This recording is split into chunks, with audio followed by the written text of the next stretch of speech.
오늘 하나님의 모든 시선이 이곳에 머물 줄 믿습니다.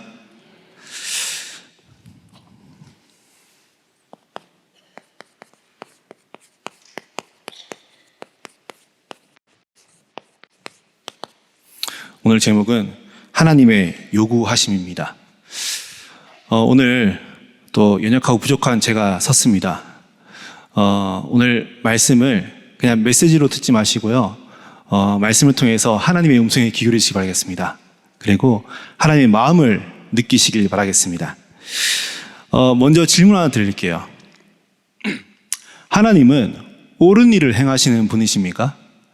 요즘에 제가 가장 많이 질문하는 내용들인데, 하나님은 옳은 일을 행하시는 분일까요? 우리에게 일어난 수많은 일들 중에 이건 아니다 싶은 일들도 있잖아요. 이게 왜 일어나지? 내가 뭘 잘못했지? 내가 무슨 실수를 했지? 하는 질문, 어떤 어려움들이나 갈등, 문제들, 혹은 내가 아무 잘못 안 했는데 내 삶이 어렵거나 힘들 때가 있습니다. 그때 이제 자연스럽게 우리가 질문하는 것이 내가 말씀의 흐름을 타지 못했나? 내가 뭔가를 좀 기도를 놓쳤나? 예배를 놓쳤나? 이런 질문들을 하게 되어지는데, 혹은 내가 사단에 속았구나, 사단의 전략이구나, 이런 답을 내기도 합니다. 근데 이러한 모든 생각들의 첫 시작은요, 나로부터 시작되어져요. 그래서 하나님의 일의 옳고 그름이 결국 내게서 판단되어지는 것입니다. 결국 그래서 그 모든 게 내 기준이에요. 답을 말씀드리자면요, 하나님은요 언제나 옳으십니다. 하나님은 옳은 일을 행하시는 분이 아니십니다. 하나님의 모든 일들은 옳습니다. 믿으십니까? 이게 아멘이 안 되시나 보네요. 이 말이 아멘 되셔야 돼요. 하나님의 모든 일을 옳습니다. 내게 부당한 일, 어려운 일, 문제, 사건, 갈등이 와도 이 모든 것들이 하나님 보시기에는 옳은 것들이에요. 즉, 우리에게 보여지는 모든 일들은요 옳은 일입니다. 이해하려고 하지 마세요. 그냥 믿으시면 돼요. 어떻게 우리가 창조주 하나님의 생각을 이해할 수 있겠습니까? 생각해 보세요. 같은 피조물인 저 지능이 그냥 저 밑바닥인 개가 우리 사람을 이해한다고 생각해 보세요. 개가 우리를 봤을 때 쟤들은 어떻게 두 발로 걷지? 라고 고민하는 순간 모든 삶이 복잡해집니다. 그렇죠? 근데 하물며 감히 피조물인 우리가 창조주 하나님을 이해할 수 있겠습니까? 절대 이해할 수 없어요. 우리는 뭐 하면요, 이해하지 않고 그냥 인정하시면 돼요. 내게는 모든 일들이 하나님이 행하시는 일임을 인정하시는 거예요. 그 인정의 결과가 예배입니다. 그렇다면은 우리는 자연스럽게 다음 질문이 되어져야 돼요. 이 모든 일들이 하나님의 일들 속에 있는 거고, 이 모든 일들이 하나님 보시 옳은 것이라면은, 그렇다면은 이 모든 일들을 허락하시는 하나님께서 내게 요구하시는 것이 무엇일까를 질문하시는 거예요. 하나님께서 내게 요구하시는 거지? 오늘 말씀을 통해서 이 답을 내시길 바라겠습니다. 오늘 본문은요, 사무엘이라는 한 사람이 이스라엘의 모든 영적 흐름을 뒤바꾸는 장면입니다. 미스바 운동이 사무엘이 본인의 어떤 공을 위해서 시작한 운동이 아닙니다. 하나님의 요구하심이었어요. 왜 그러냐? 서론적으로 사무엘 시대의 배경을 보시면요, 사무엘 시대의 배경이 어떤 배경입니까? 사사시대예요. 사사기의 연장선이 사무엘서죠. 그래서 사무엘서의 모든 배경은 사사기에서의 영적인 배경을 가지고 시작을 합니다. 이 사사기에서 어떤 시대입니까? 후대들이 전혀 하나님을 알지 못하는 시대였어요. 그리고 왕이 없으므로 자기의 소견이 옳은 대로 행하는, 하나님은 처음부터 왕이셨는데 그들이 느끼기에 왕이 없다는 거예요. 즉 말해서 하나님을 인정하지 않는, 하나님을 전혀 의식하지 않는, 영적으로 전혀 무지해져 버린 그런 시대가 사사시대예요. 이 시대의 사람들이 어떤 사람들입니까? 출애굽을 해서 광야를 건너서 가나안 땅을 정복했던 사람들이었어요. 즉 말해서 하나님의 모든 기적과 이적과 능력들을 다 체험했던 사람들이 이때 사람들이라고요. 그리고 가나안 입성 전에 이번 주 강단 말씀이었죠. 신명기서 6장 말씀에 마음과 뜻과 힘을 다하여 여호와를 사랑해라. 그리고 이걸 가르치라. 그랬을 때에 10절 11절을 보시면요. 너희들이 차지하지 않는 우물들, 파지도 않은 것들, 갖지도 않던 보물들, 짓지도 않은 성읍들 다 갖게 될 것이야. 모든 걸 다 줄게 라고 말씀하세요. 근데 그때에 그 뒤에 보시면요. 너희는 그때에 여호와 하나님을 잊지 말라라고 해요. 근데 다 잊어버렸어요. 여호와를 알지 못하는 후대, 하나님의 능력과 이적과 하나님의 행하심, 하나님이 주인 되심을 전혀 인지하지 못하는 세대가 일어나 버렸습니다. 하나님을 잊었다는 것이 하나님이 없어가 아니었어요. 이들은 예배했습니다. 늘 율법을 지켰고요. 끊임없이 번제, 제사 다 드렸어요. 그런데 신앙의 모든 방향이 다 틀어져 버렸어요. 하나님을 향해야 될 방향들이 전부 다 다른 곳으로 가버린 거예요. 그로 인해서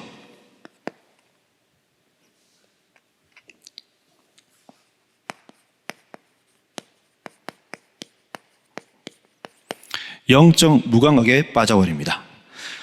사무엘상 2장 12절에 보시면요. 홈리와 비나스를 보시고 하나님께서 뭐라 그러시냐, 그들이 하나님을 전혀 알지 못했다 그래요.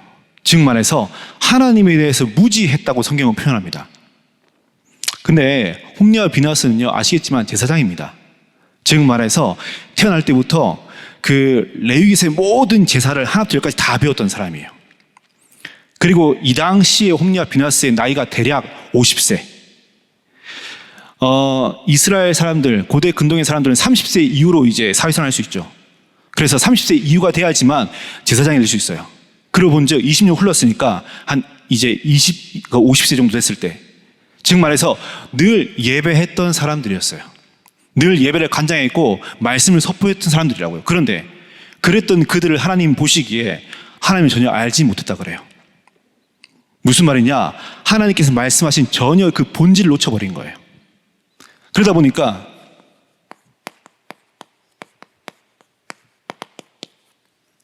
그러한 그들의 모습을 보고 하나님께서 뭐라 하십니까? 그들이 날 멸시했다 그래요.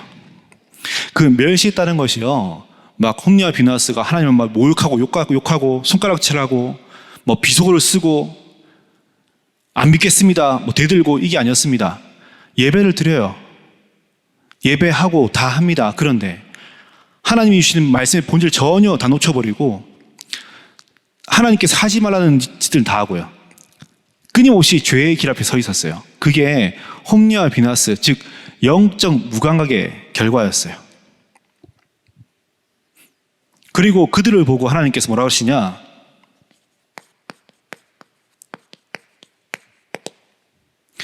너희들이 날 전혀 존중하지 않는구나.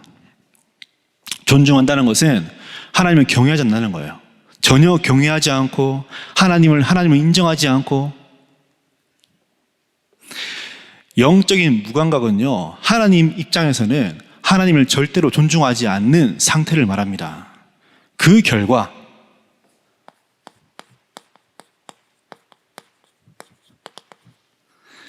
오늘 읽었던 7장 2절에 보시면요, 오늘 빼앗긴 언약궤를 다시금 돌려봤죠. 돌려봤는데 이 언약궤를요, 기란 여아림 그 동네에 20년을 방치해버려요. 다시 말해서 이러한 사람들이 나타난 결과로 이스라엘 모든 백성들이요, 진리에 반응하지 않는 영적으로 무뎌진 상태가 되어버린 것이 오늘 사무엘서 첫째 이야기입니다. 그리고 영적으로 무감각해지니까 당연히 영적인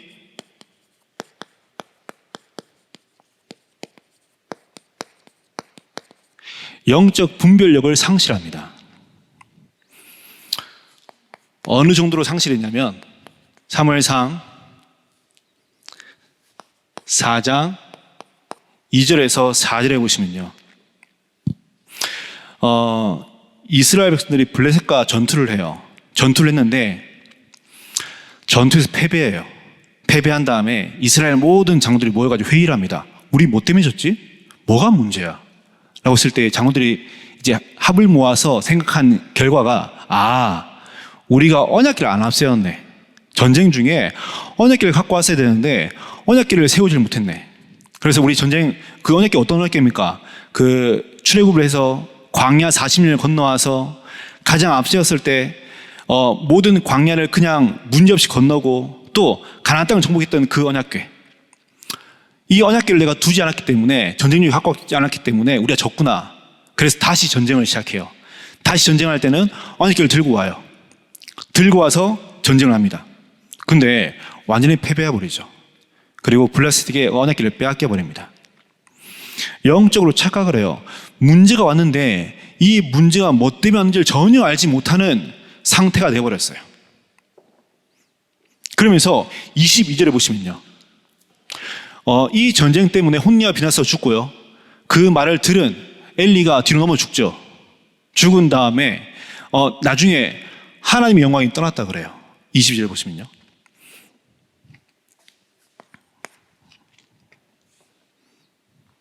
그런데 사무엘상 5장에 보시면요. 1절에서 12절에 블레셋이 언약궤를요 전리품으로 갖고 옵니다. 이 언약궤 어떤 언약궤입니까? 아까 말씀드린 것처럼 그 당시 대제국 애굽을 무너뜨리고 광야를 아무 문제 없이 건너고 가나안 땅을 정복했던, 그래서 이방 모든 나라한테는 굉장히 뭐랄까요 갖고 싶은 그런 전리품 아니겠습니까? 그 전리품을 가져와서 이제 다곤 신상 앞에 둡니다. 근데 다음날 보니까 이 다곤 신상이 넘어져 있어요. 고꾸라져 있는 거예요. 그래서 1절에서 12절 내용에서 읽어보시면은 그 아스돗이라는 동네 사람들이, 그 도시의 사람들이 다곤 신상을 이렇게 세웁니다. 우상은요 절대 스스로 뭘 할 수 없어요. 그래서 이렇게 세워줘야 돼요. 세워줬어요. 그리고 이제 또 언약궤 옆에 두죠. 그 다음날 혹시나 또 넘어졌을까 봐 아침 일찍 나가요. 가서 보니까 다곤 신상이 목이 잘리고요, 팔이 다 잘려 있는 상태를 보게 되어져요. 그 우상에게 있어서 팔은 능력을 뜻합니다. 그런데 언약궤 앞에 뒀던 모든 다곤 신상의 팔이 다 잘려버리고 목이 날아가는 사건들이 일어납니다. 이걸 보고 이제 두려워해서 이제 그 아스돗에 있는 사람들이, 블레셋은요 5개의 도시가 한 나라를 이루어요. 그 중에 아스돗, 그리고 이제 가드를 옮겨요. 가드가 어떤 동네냐, 골리앗이 살던 동네가 가드입니다. 이 가드는 힘이 굉장히 센 민족들이 살고 있어요. 그래서 여기 정도면은 언약궤를 둬도 괜찮겠지 해서 보냅니다. 그런데 전염병이 돕니다, 가드에. 그래서 어쩔 수 없이 이 언약궤를 에그론으로 보냅니다. 보내는데 거기에서도 에그론 모든 사람들이 소식을 다 듣고 나서 언약궤 오는 걸 보고 두려워 떨어요. 그런 모습들이 오늘 5장에 나오는데 읽지는 않았지만, 제가 왜 이 말씀 드리냐, 영적 분별력, 우리는 자꾸만 교회가 무너지고 현장이 무너지고 삶이 무너지고 내 신앙생활이 무너지고 자꾸 우리 내 상태에, 내 현실에 주목하는데, 오늘 보세요. 5장 읽어보시면요, 이스라엘은 전쟁에 패배했지요. 그런데 하나님의 영광은요 절대 땅에 떨어지지 않았습니다. 그래서 우리가 주목해야 할 것은 하나님의 영광이죠. 눈에 보이는 현실과 상황과 사람이 아닌 하나님의 영광인데 영적 분별력을 상실했어요. 그래서 끊임없이 눈에 보이는 것, 눈에 보이는 현실, 이거 빨리 되찾아와야 되는데, 이거 빨리 붙잡아야 되는데, 오늘 저 여러분이 나의 시선이 어디를 주목해야 되는지를 정확하게 하시길 바라겠습니다. 우리의 모든 시선은 절대 떨어지지 않을 영원하실 하나님의 영광인 줄 믿습니다. 그리고 6장에 보시면은 이 언약궤가 다시금 베세메스라는 동네에 옵니다. 이 베세메스는요 레위 지파가 살고 있는 동네예요. 그런데 19절에 보시면요, 그 6장 19절에 보시면은 그 레위 지파 사람들이요 언약궤 뚜껑을 열어보고요, 그리고 순염소로 이제 순양으로 제사를 해야 되는데 암소로 제사를 드리는 그런 말도 안 되는 일들이 일어나요. 하나님께서 레위기에서 보시면 절대로 언약궤 뚜껑을 열지 마라 하셨고, 그리고 절대로 순염소로, 순양으로, 숫소로 예배를 드려라 했는데 얼마만큼 영적 분별을 상실했냐? 레위지파 사람들이, 늘 예배하던 그 사람들이 이게 너무나 무뎌져다 보니까 예배를 어떻게 드리는지, 뭐가 어떻게 뭘 말씀을 해야 되는지, 어떤 말을 증거해야 되는지를 전혀 알지 못하는 상태가 되어버린 게 오늘 사무엘상 1장부터 6장의 상태의 이야기입니다. 그러다 보니까 하나님의 말씀의 귀를 전부 다 놓쳐버렸어요. 예배와 그 진리와 그 우리의 모든 시선과 방향이 어디를 향해야 되는지 이 모든 걸 놓쳐버립니다. 그리고 나서는 오늘 1장에 읽었던 것처럼 7장에 읽었던 것처럼 기란 여아림이라는 동네에 20년간 방치가 되었어요. 자, 그러다 보니까 당연히 이렇게 진리를 전혀 알지 못하고 영적으로 무감각하고 영적 분별이 없이 하나님의 영광을 보지 못하며 눈에 보이는 현실과 상황과 눈에 보이는 어떤 수많은 것들을 쫓아가다 보니까 문제가 왔는데요. 이 문제 속에서요, 하나님의 계획을 전혀 보지 못하게 됩니다.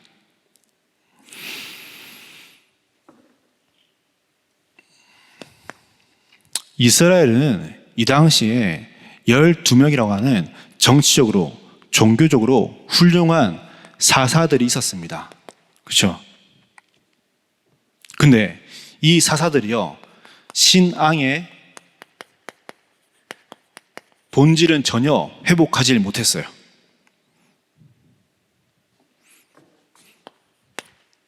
아까 제가 서두에 말씀드렸죠. 하나님은요, 언제나 옳으십니다. 하나님의 모든 일은 옳으세요. 그렇다면은 지금 여러분들이 직면하고 있는 수많은 문제와 갈등과 어려움과 상처 속에서 우리는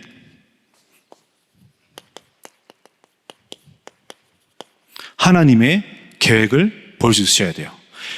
모든 사건 속에서의 하나님의 계획은요, 나에게 있습니다. 다른 누구에게 있는 게 아니에요. 우리가 말씀 들으면 말씀 들 때 늘 그러잖아요. 아, 저거 아무개 권사가 들어야 되는데, 그렇죠? 누구 집사가 저거 들어야 되는데, 아, 이 메시지 우리 남편이 좀 들어야 되는데, 이거 내 자녀가 좀 들어야 되는데. 아니요, 그 말씀은요, 내게 주신 말씀입니다. 그래서 모든 강단의 말씀과 우리의 모든 현실의 문제와 상황을 통해서 나를 통한 하나님의 계획을 발견하셔야 돼요. 즉, 나를 향한 하나님의 마음을 발견하셔야 돼요.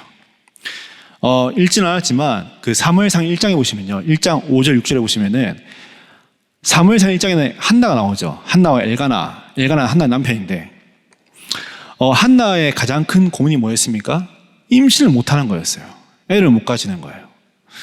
이스라엘 사람들은 시족 국가이기 때문에 애를 가지지 못하는 게 하나님께 저주받은 상태였다라고 보시면 돼요. 그 정도로 이제 비참한 것인데, 한나는 애를 못 가져요. 근데 그 엘가나의 둘째 부인인 브닌나는 애를 가진 거예요. 애를 낳았고요.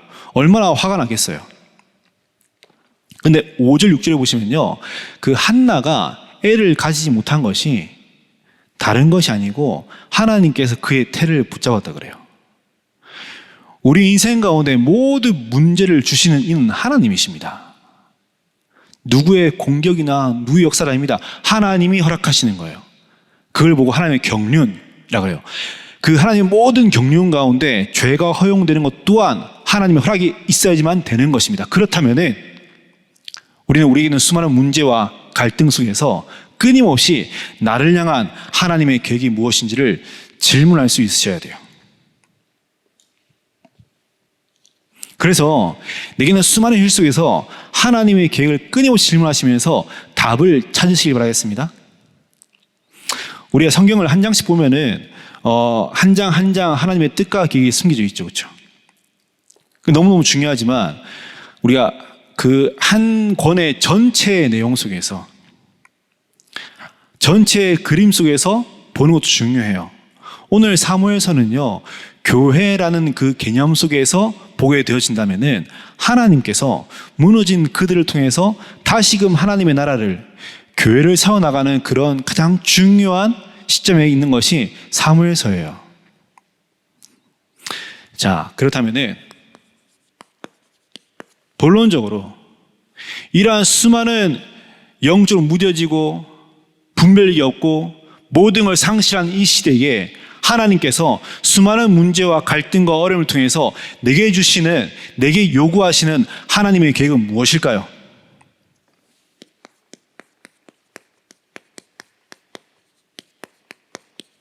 신앙의 본질을 회복하시는 겁니다. 신앙의 본질을 회복하는 그것이 오늘 우리가 읽었던 미스바 운동이었어요. 자, 그렇다면은 미스바 운동이 뭐냐? 미스바 운동은요,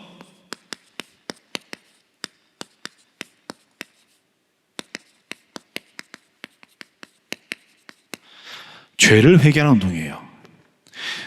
이스라엘 백성들이 가장 큰 문제가 뭐였냐? 이중적 구조의 삶이었습니다. 그들이 형식적으로는 하나님의 사람이기 때문에, 하나님이 택한 백성이기 때문에 신앙생활을 해요. 예배한다니까요. 그런데 이 예배가 문화화되었어요. 문화화. 우리가 스마트폰이 문화화되었잖아요. 뭔가 특별한 뭔가 조건이 돼야지만 스마트폰을 사는 게 아닙니다. 당연히 우리는 스마트폰을 사요. 그렇죠? 문화가 된 거예요. 예배를요, 뭔가 내가 백성이 하나님의 자녀이기 때문에 택한 백성이라서 하나님의 음성을 듣기 위해서 하나님과 교제하기 위해서 예배하는 것이 아니고 그냥 당연히 하는 거예요. 아침이라는 번제하고요. 그리고 뭐 특별한 일 있으면 또 예배하고요. 또 헌금도 당연히 하는 것이고요. 찬양, 뭐 예배 속에 있으니까 당연히 하는 것이고요. 우리로 말하면은 뭐 예배하는 거, 훈련받는 거, 뭐 사모를 하는 것 등등 모든 것이 문화화돼 버린 거예요. 근데 그렇게 문화화되어서 예배가 형식이 되었는데 오늘 본문에 보시면요, 그런 그들의 6일간의 삶에는 어떤 게 있습니까? 그들의 모든 삶의 중심에는 바알과 아스타로스 있었어요. 바알은 그 당시 그 고대 사회의 가장 큰 남신을 뜻합니다. 그리고 아스타롯은 다산을 상징해요.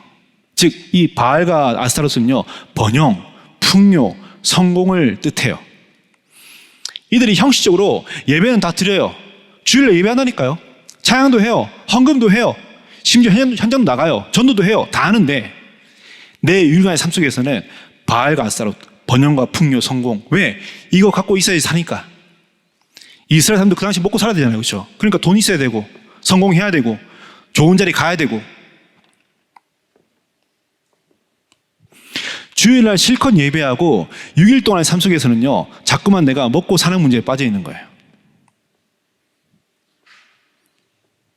혹은 6일 동안의 어떤 내 삶 속에서 말씀은 붙잡지만 이 말씀이요, 내게 응답받기 위한, 말씀을 통한 하나님과의 교제, 사귐은 전혀 없이요, 예수를, 나를 어떤 서밋을 만들어주는 막 요술램프 진이로 생각하는, 그래서 내가 하나님의 자녀라고 하지만 내 삶의 중심에는 하나님이 전혀 없어요.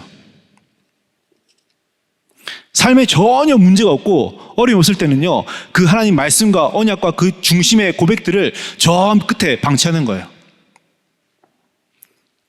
혹은 이것들이 익숙해지는, 문화화돼 버리는. 우리는요, 매일매일이 부활하신 그 그리스도의 구원의 감격으로 사셔야 됩니다. 매일매일 눈물 흘리는 게 이상한 게 아닙니다. 당연한 것입니다. 그렇죠? 우리가 예배 때, 주일날 예배 와서 찬양하시면서 손을 들고 눈물 흘리시는 거 어찌 좀 이상한 거 아니야? 시달리나? 이게 아닙니다. 당연한 것입니다. 믿으십니까? 그래서 미스바 운동, 곧 내가 나의 죄를 회개한다는 것은요, 철저하게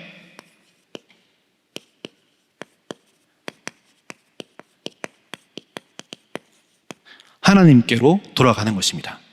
미스바라고 했을 때 그 미스바 곧 망대입니다. 우리는 늘 망대하죠, 그렇죠? 절대의 망대, 흑암의 망대, 뭐 예수 그리스도의 망대를 세우고 합니다. 그 망대 어떤 망대입니까? 여러분이 기도하는 그 모든 중심에는요, 철저하게 내 모든 삶의 중심이 하나님께로 들어가셔야 돼요. 그래서 오늘 읽었죠. 사무엘상 7장 3절에 보시면요. 만일 너희가 전심으로 여호와께 돌아오려거든 그만을 섬기라. 철저하게 하나님께로 돌아가는, 그리고 하나님이 주인 되심을, 하나님 내 인생 가운데 끊임없이 내 역사하심을, 조명하심을 인정하는 것. 하나님께서요, 하나님의 자녀에게 가장 원하시는 게 무엇입니까? 가서 전도하는 것입니까? 죄송합니다, 이런 말씀 드렸어요. 무엇입니까? 관계 회복입니다. 그렇잖아요. 어떤 아이 고아를 어떤 좋은 양부모님이 집에 초대해서 내가 이제 네 엄마야, 네 아빠야, 집에 있는 방 좋게 해주고 꾸며주고 옷 다 세팅해주고 학교도 보내주고 해요.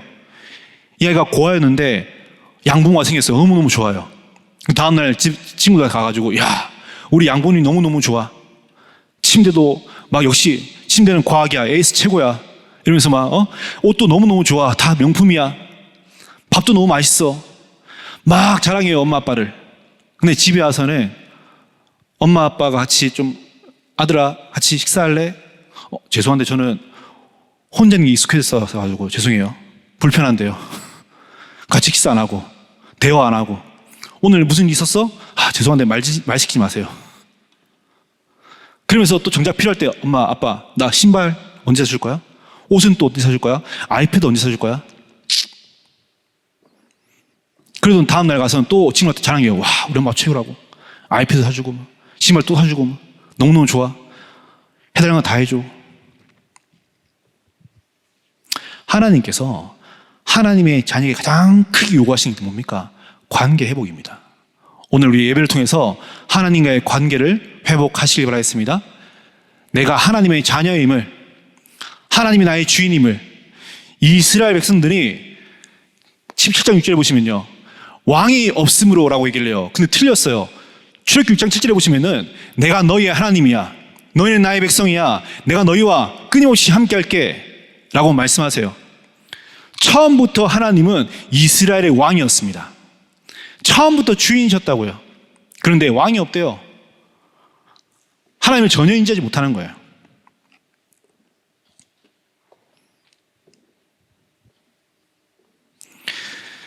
내 인생의 중심에 하나님이 계시길 바라겠습니다.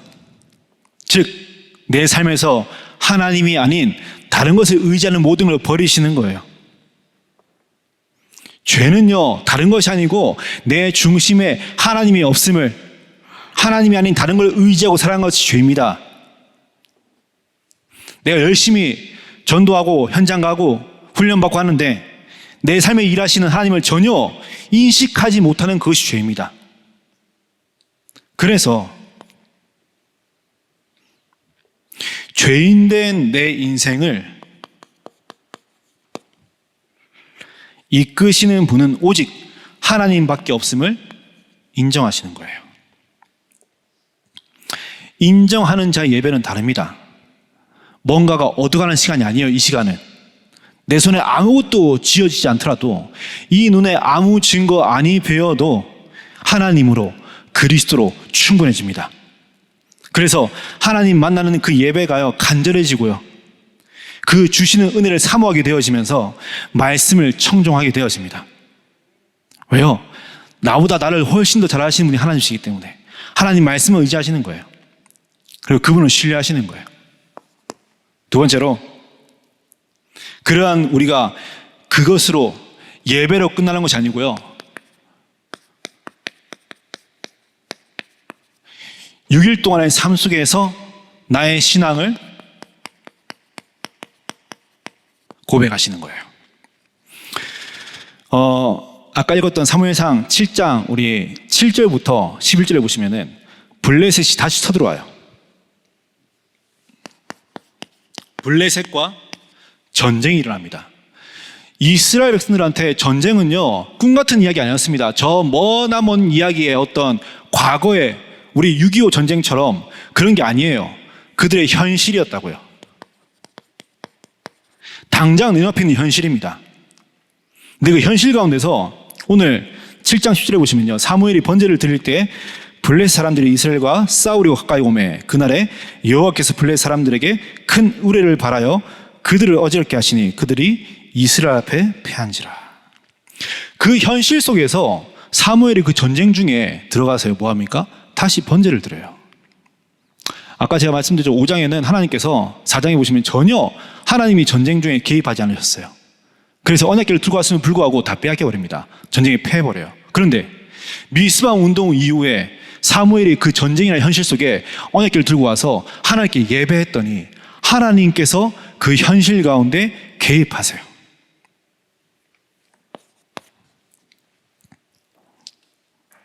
다시 말해서 그 현실에서 하나님을 예배했습니다. 우리가 주일만 예배하는 것이 아니고요. 내 삶의 모든 현실, 유일 동안의 삶 속에서 하나님을 인정하시고 하나님을 신뢰하시길 바라겠습니다. 그래서 예배가 내 삶이 구분되어지는 것이 아니고요. 내 모든 삶 속에서 하나님을 예배하시는 거예요. 그때에 하나님이 개입하십니다. 내 삶과 신앙을 절대 분리하지 마시길 바라겠습니다. 나의 현실 앞에서 나의 신앙을 앞세우세요.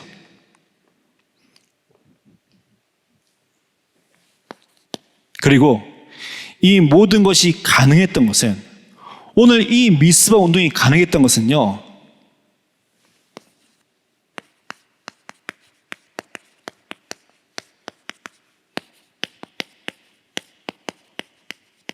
하나님께서 원하시는 한 사람 때문이었습니다. 그 사사기서의 그 역사를 보시면은 훌륭한 사사들이 많았어요. 뭐 온니엘, 입다, 삼손, 뭐 기드온, 이런 사람이 많았었는데 이들이 미스바 운동을 하지 못했습니다.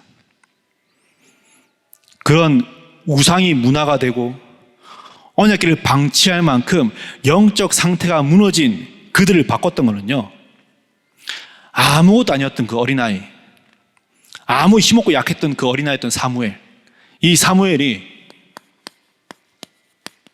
사무엘상 7장 15절에서 17절에 보시면요,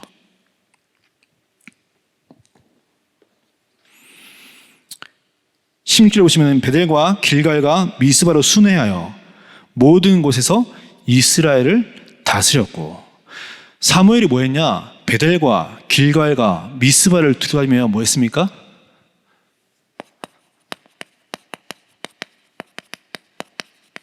말씀 운동했어요. 영적으로 무너진 그들을 살렸던 것은 프로그램이나 전략이나 어떤 행정이 아니었습니다. 뭐였습니까? 말씀 사역이었어요. 히브리 4장 12절에 그 말씀은 생명력이 있습니다. 그래서 에스겔서 37장에 보시면요, 완전히 말라 비틀어져 버린 그 마른 뼈들을 살릴 수 있는 유일한 방법이 말씀입니다. 그 말씀이요, 47장에 저 문점에 흐르는 샘물처럼 스며들기만 해도 살아나는 거예요. 우리의 가정과 가문과 나의 현실을 살리는 건 어떤 대단한 증거나 응답이 아닙니다. 훌륭한 목사님 아닙니다. 훌륭한 사역자 아닙니다. 뭡니까? 말씀의 능력을 아는 한 사람입니다. 오늘 저 여러분이 그 말씀을 신뢰하여 그 말씀의 능력을 아는 한 사람 되시길 바라겠습니다. 그래서 그 한 사람이 도덕 윤리를 넘어서서 그래도 괜찮아가 아니고 모두가 그럴 수밖에 없기에, 죄인이고 연약하기에 끊임없이 진리를 파수하는, 그래서 하나님을 내 삶의 중심에 둘 때에 하나님은 역사하세요. 그래서요, 옳고 그름이 아니고 끊임없이 하나님 없이 나를 직면하시고 내 모든 삶의 영역에서 하나님을 인정하시고, 그래서 내 삶과 우리 교회의 주인이 하나님이시 고백하는, 그렇기 때문에 길갈과 베델과 미스바를 다니면서 진리를 선포할 때에 하나님은 하나님의 뜻을 이루어 나가십니다. 우리가 해야 될 일은 이거예요. 내 모든 삶의 현장에 말씀 나온 모든 현장 가운데 진리 대신 그리스도를 선포하시는 겁니다.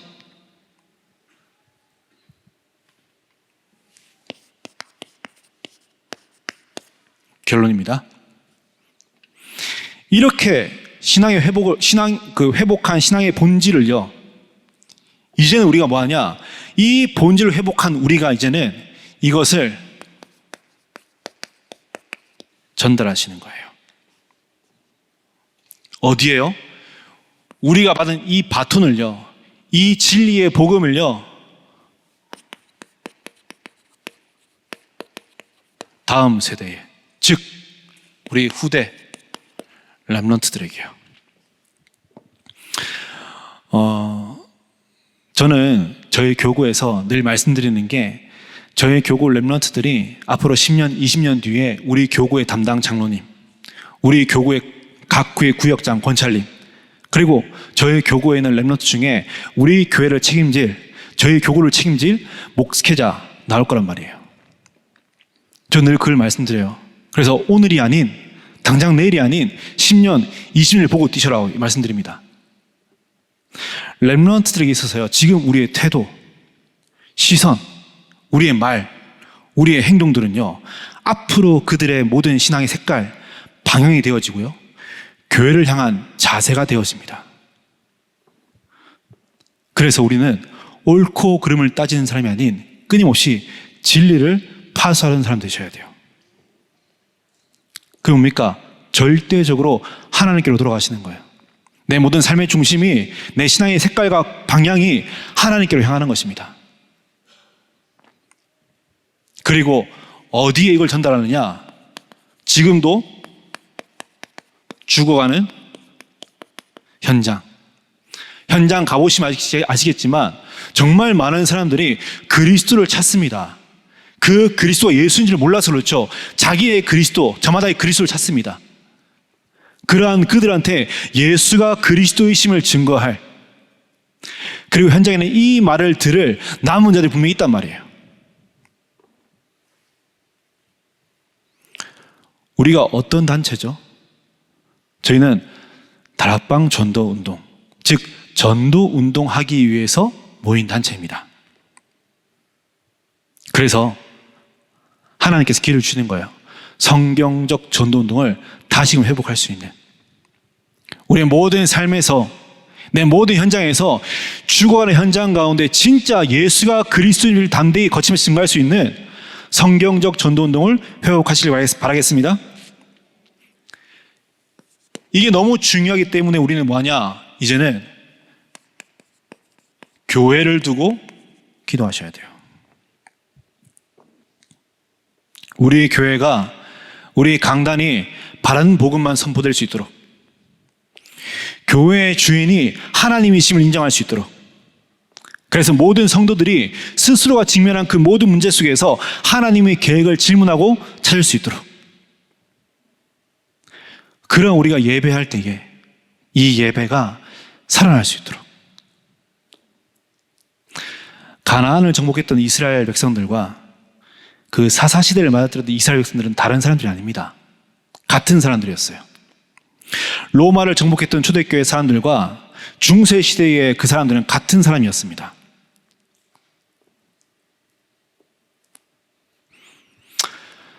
우리가 어떤 문제와 상황을 보고 맞다 틀리다를 가르치기 전에요, 교회가 반드시 지켜야 할, 교회가 반드시 파수해야 할 기독교인의 신앙의 본질, 이것을 파수하시고 증거하고 가르치셔야 됩니다.